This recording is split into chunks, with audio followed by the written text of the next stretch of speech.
જય શ્રી કૃષ્ણ મિત્રો। દામોદરદાસજી 5 વર્ષની ઉંમરે પિતાજી થીરદાસ સાથે ચંપારણ્યની યાત્રામાં ગયા તે વાર્તા સાંભળી।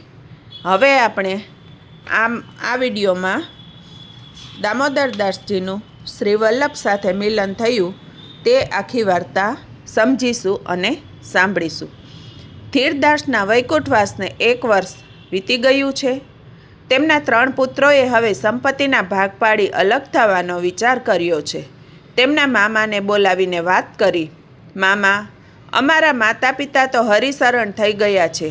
હવે અમે બધા ભાઈઓ તમારી હાજરીમાં પિતાજીની સંપત્તિ વહેંચી લઈ અલગ થઈ જઈએ એવી અમારી ઈચ્છા છે।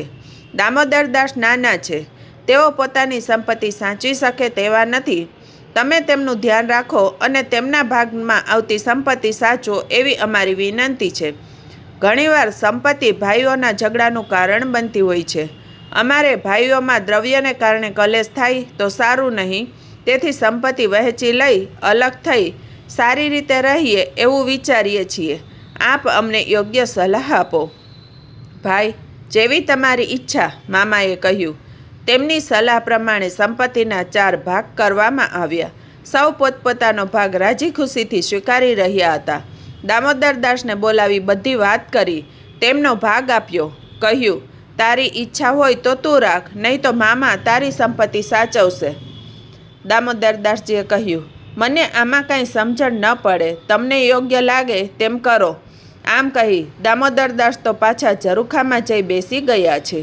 બરાબર તે જ સમયે નીચે રાજમાર્ગ ઉપરથી શ્રી વલ્લભ પધારી રહ્યા હતા। દામોદરદાસની નજર તેમના ઉપર પડી।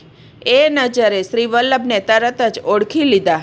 વલ્લભના દર્શન થતાં જ દામોદરદાસ ઘરની કે દ્રવ્યની સર્વ વાતો વિસરી ગયા। ઊભા થઈ શ્વાસભેર ઝરૂખામાંથી નીચે કૂદી પડ્યા। શ્રી વલ્લભના ચરણારવિંદમાં સાષ્ટાંગ દંડવત પ્રણામ કર્યા। શ્રી વલ્લભે તેમને મંદ મંદ સ્મિત કરતાં પૂછ્યું, દમલા, તું આવ્યો? દામોદરદાસના હૃદયમાં તો વલ્લભ દર્શનને આનંદનો સાગર ઉછાળા મારી રહ્યો હતો। આંખોમાંથી આનંદના આંસુ વહી રહ્યા હતા। શ્રી વલ્લભે તેમને ઊભા કર્યા।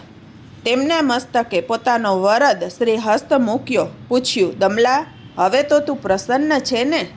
હા મહારાજ, હું ક્યારનો આપની રાહ જોઈ રહ્યો હતો। આજે આપના દર્શન થતાં સનાત થયો।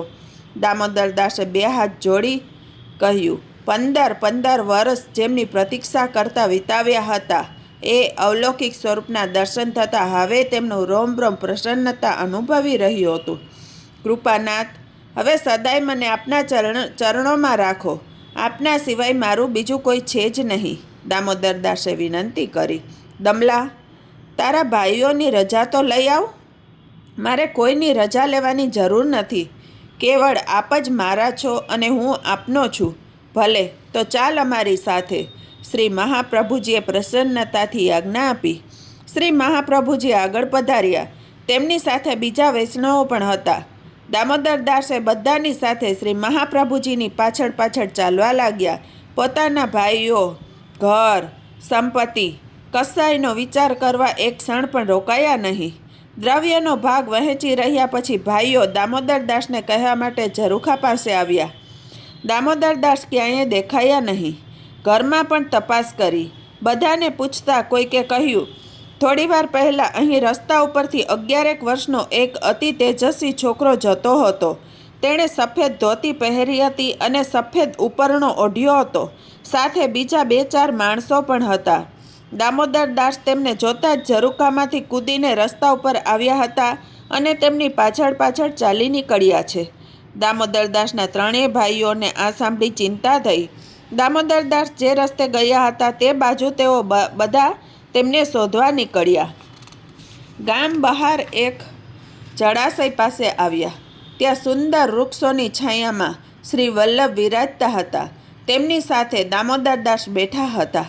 3 ભાઈઓને શ્રી વલ્લભના દિવ્ય તેજપૂજ સ્વરૂપના દર્શન થયા। તેઓ આશ્ચર્યચકિત થઈ ગયા, કંઈ બોલી ન શક્યા। વિચારે છે, આ કોઈ સામાન્ય છોકરો લાગતો નથી।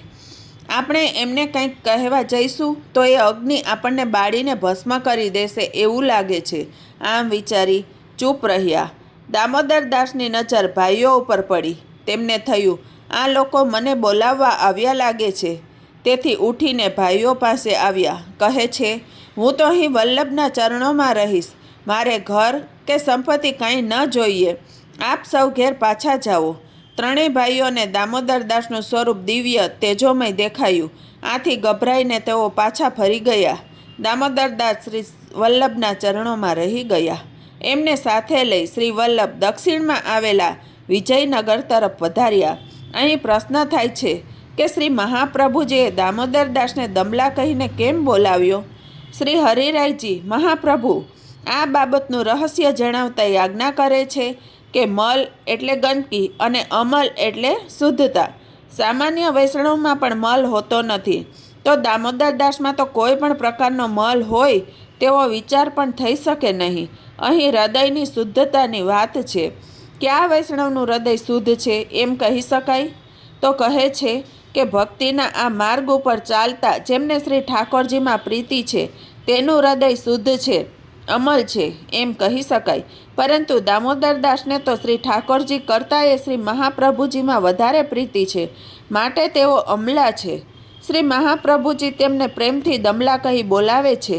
દામોદરદાસજીને જીવનભર શ્રી મહાપ્રભુજીમાં આવો દ્રઢ સર્વાત્મ ભાવ રહ્યો.